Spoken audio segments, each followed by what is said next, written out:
welcome to Cigars and Syndication. I'm Robbie Rogers, and we're passionate about cigars and passionate about real estate. And today's topic I think is going to be quite interesting. It's going to touch on the housing shortage.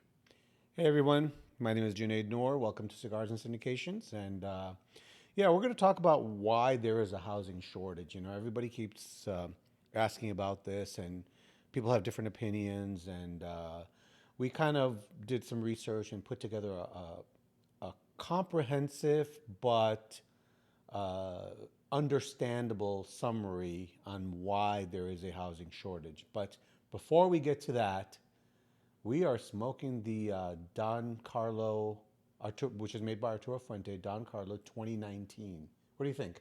Well, you came and told me this was one of your favorite cigars, and so far I understand why. It's got a really magnificent draw. The flavors are really they're really out there. You can get some cocoa, you get some little nuttiness and a little spice. Really impactful. Really enjoying this.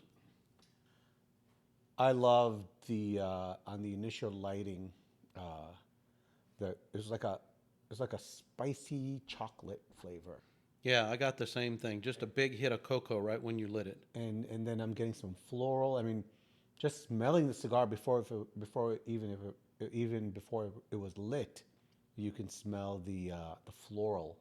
Yeah, it really was a good. Just pre-light, just enjoying the aroma.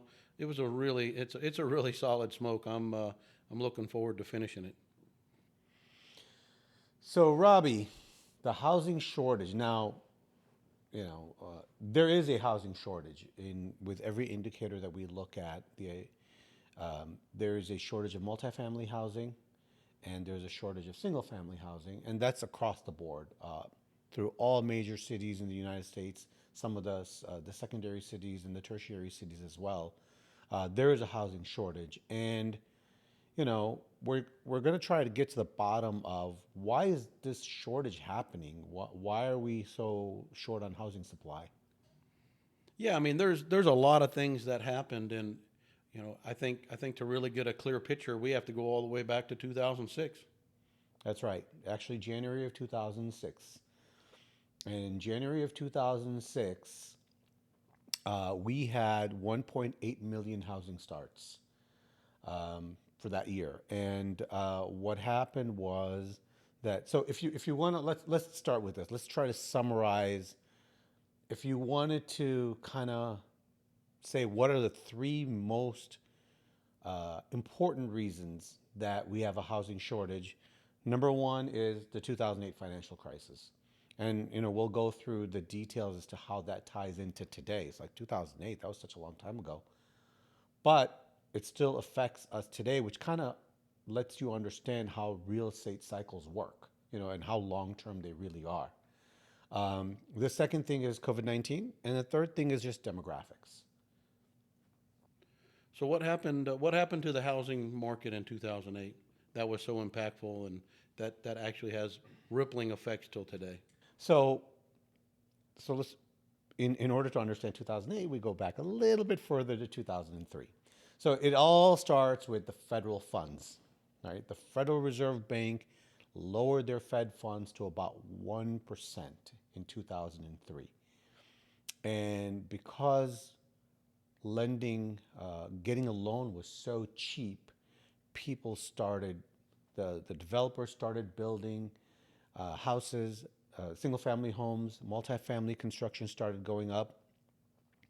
And that just kept increasing until it hit a peak in 2006 of about 1.8 million housing units.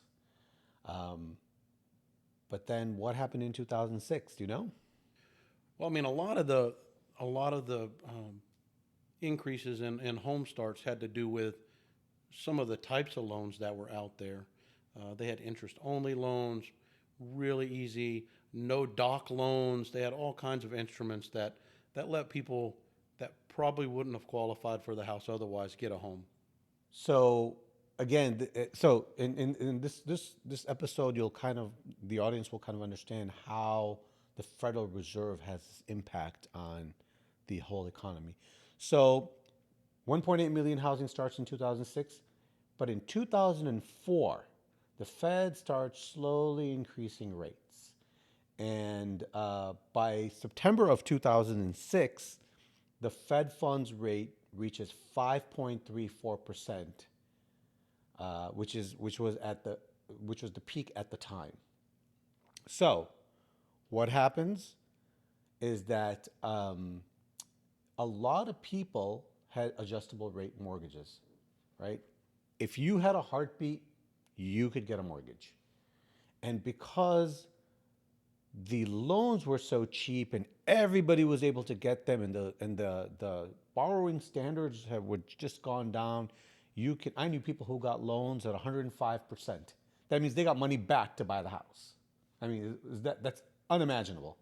That is absurd, and I do remember those. And just to think where we are today, and to think about those situations back in 2006, 7, and 8, and it's mind blowing. I mean, in 1991, my parents bought their first house in Chicago, and they paid 20% down, 9.5% interest rate. And happy to get it. They were happy to get it because a couple of years before that, it was 14%. Back in, you're talking about 91, but in 84, 85, the interest rate, the Fed funds rate was at 14%. So all the newer home buyers today, the majority of the younger home buyers, they haven't even seen anything like that. They haven't. And so that's why the shock is slowly being absorbed in the market, right? So let's go back to 2006 again. So 2006, the Fed raises interest rates to the 5.34% maximum. And it didn't really affect people because most people had 2 and 3 year adjustable rate mortgages. So for the people who had the adjustable rate mortgages, 2008 is really when it started hitting home. So what happened?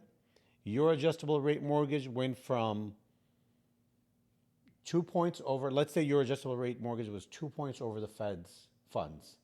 Fed funds were at 1%, so your adjustable rate mortgage is at 3%. You're happy.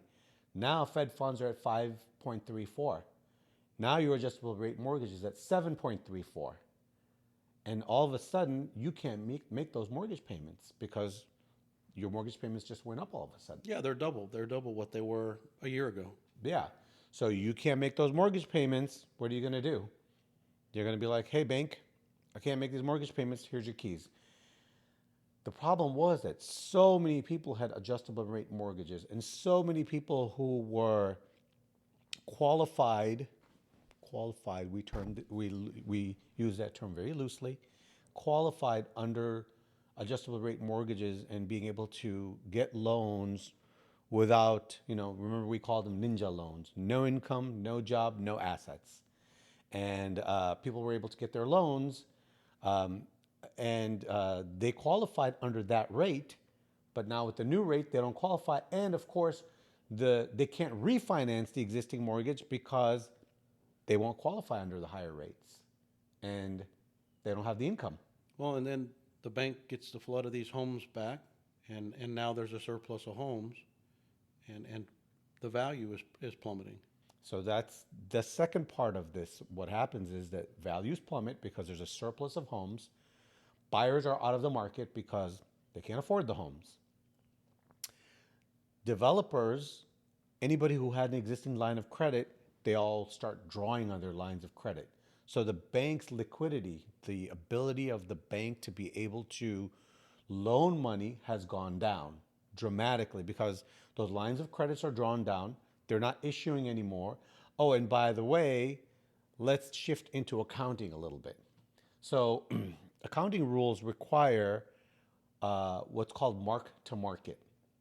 So when the bank starts repoing all these loans, they have all this property on their balance sheet. But the property values are declining because there's no demand for the property anymore. Because that same bank can't lend money. I know it's not exactly the same, but it's eerily similar to what just happened with the Silicon Valley Bank. Almost exactly. Silicon Valley Bank had a lot of bonds on their balance sheet, which they felt were secure bonds. They were treasury bonds, but they were at 1%. Well, now the secure treasury, the full faith and credit of the United States government, those bonds, which we called risk-free bond, risk-free return, rate of return, is now at 5%.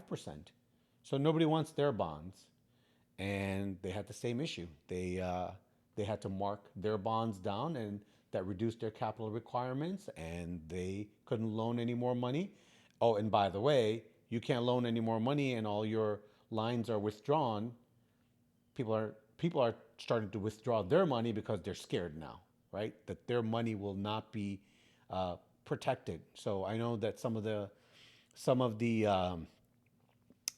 .com companies, that Silicon Valley Bank, they had their deposits with Silicon Valley Bank. They had deposits in excess of a few $1 million. Well, the FDIC guarantee is only $250,000. So they started panicking. They started withdrawing their funds and moving it to a larger bank. Well, now the ratios are dropping even more. Well, and to transition back into the housing situation, as the feds increase the rates, the starts slow down with multifamily, with single family homes, and starts the snowball effect of the housing shortage. Correct. And so now you have banks that have all of these assets on their balance sheets.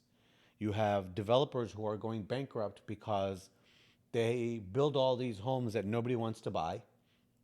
And even the people who want to buy them, the liquidity is not there. Nobody's giving loans. So a lot of developers went bankrupt. They laid off a lot of people who, they're tradespeople who either never came back into construction, completely left construction, or when the tradespeople are laid off, they no longer have jobs, they can't pay their mortgages, and now you have this ripple effect. Well, I'm not sure what year we're in the housing market, but I'm sitting here in 2019 enjoying this Don Carlos. It is a really good smoke. It's smooth. I would say a medium body smoke. Uh, really, really great draw, great burn. Uh, just a fabulous smoke. It's kind of the chocolate and nuttiness is kind of going away a little bit. Just a light spice, and I'm starting to pick up some floral. It's really, really nice. No, this is a wonderful smoke, and if you can pick up a 2019 Don Carlos, actually, if you can pick up pretty much any Don Carlos from Fuente, it's a it's a fantastic smoke. A little on the pricey side, but very good nonetheless. So the feds kept increasing the rates, which compounded the problem for the builders and developers that already had a surplus of homes. They started closing their businesses. Uh, More and more turmoil in the housing market, and it really began the shortage that we're dealing with today.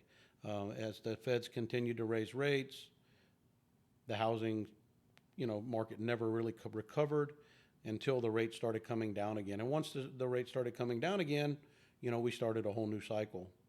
Right, and this again gives you an idea of how long real estate cycles are really, and these are not short-term cycles, but yeah, the Fed obviously had to react to this big turmoil in the economy. And by the way, we forgot to mention that Wall Street had this demand for these mortgage-backed securities, which these houses were being bundled up into bonds and being sold to investors through Wall Street, and everybody was making a lot of money.